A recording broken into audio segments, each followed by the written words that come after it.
got to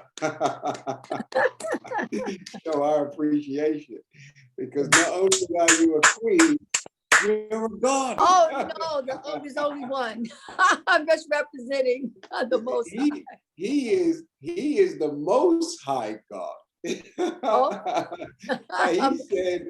He said, ye are all gods, children of the Most High God.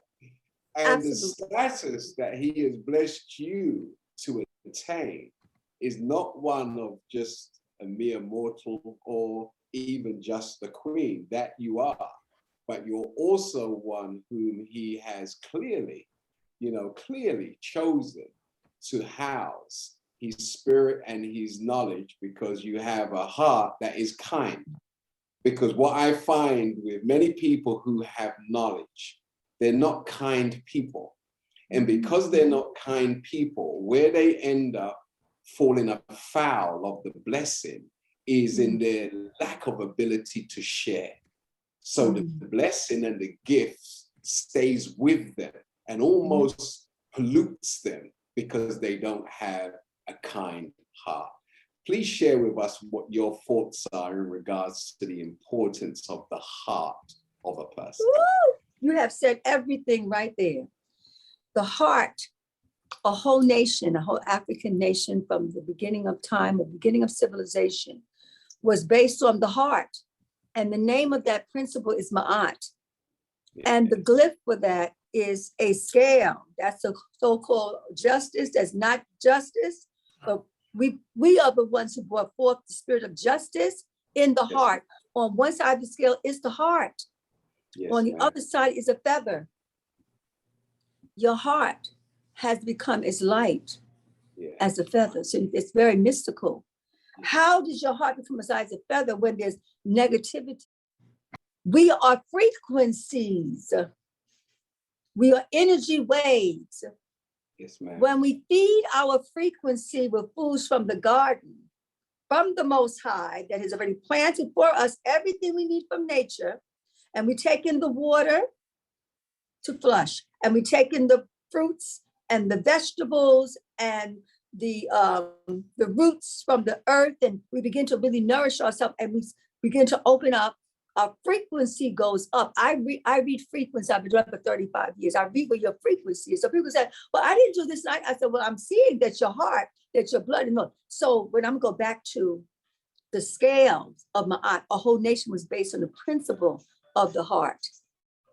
So your heart must become balanced. How do you get a balanced heart? You have to detox. When you detox your system, then your frequency goes up, and the compassion, the mercy, the forgiveness, the love starts to emanate, and it cannot be contained. You won't hold malice. You won't hold jealousy. You will not be crabs in the barrel. You will not want to get back at your brothers and sisters. You'll want to resolve issues. It comes with the territory of well-being and wellness, because well-being is body, mind, spirit, and heart. And so one of the ways in which you can heal the heart is take a healing bath, or go to the ocean, but take a healing bath. It's right accessible in your home. Warm water, as warm as you can handle it, because the water around you will make you flexible and help you to let go.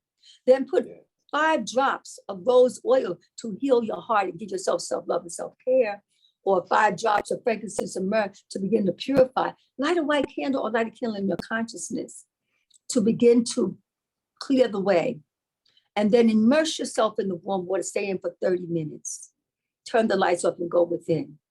And 10 minutes into your bath, you're going to think of the person that you feel your heart is heavy from, who you are angry about, whatever that person may be. Call their name, look them up like it's going to come in your mind's eye. You'll see them.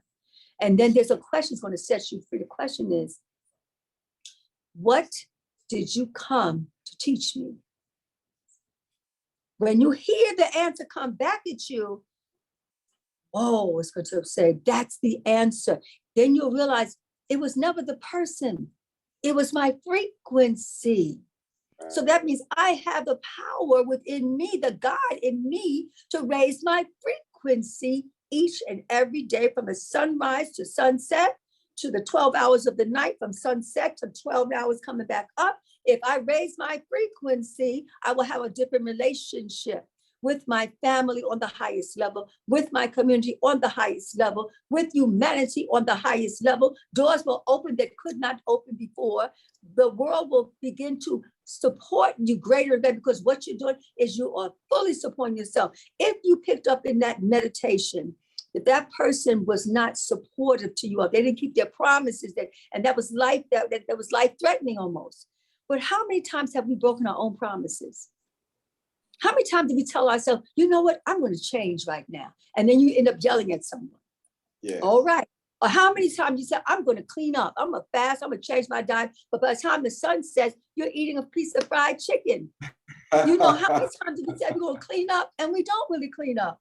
So if you've been breaking up promises with yourself, then that's going to reflect on another being coming to do the same thing. So if you realize that person doesn't have the power to shift my reality, that I have the power, and that becomes stronger and stronger each day. So people, I have a friend that said to me one time, she said, Queen, what are you doing today?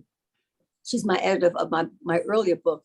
And I said, well, I'm cleaning up my life. That's what I'm doing. She said, Queen, you've been cleaning up your life for the last 20 years. How much cleaning you going to do? I said, for the rest of my life, I'll be cleaning up my life. My mind, my thoughts, my attitude, my expressions, my food intake. And that is what I encourage everyone to do. If we keep cleaning up, our hearts will stay as light as a family. And we'll hold no mouths for our mothers, our fathers, our sisters, our brothers. Because when you start healing, you'll have more compassion for your mother. When you start healing, you'll have more compassion for your father. And they will shift because you should. I've seen enough miracles in families that I know that that's to be true.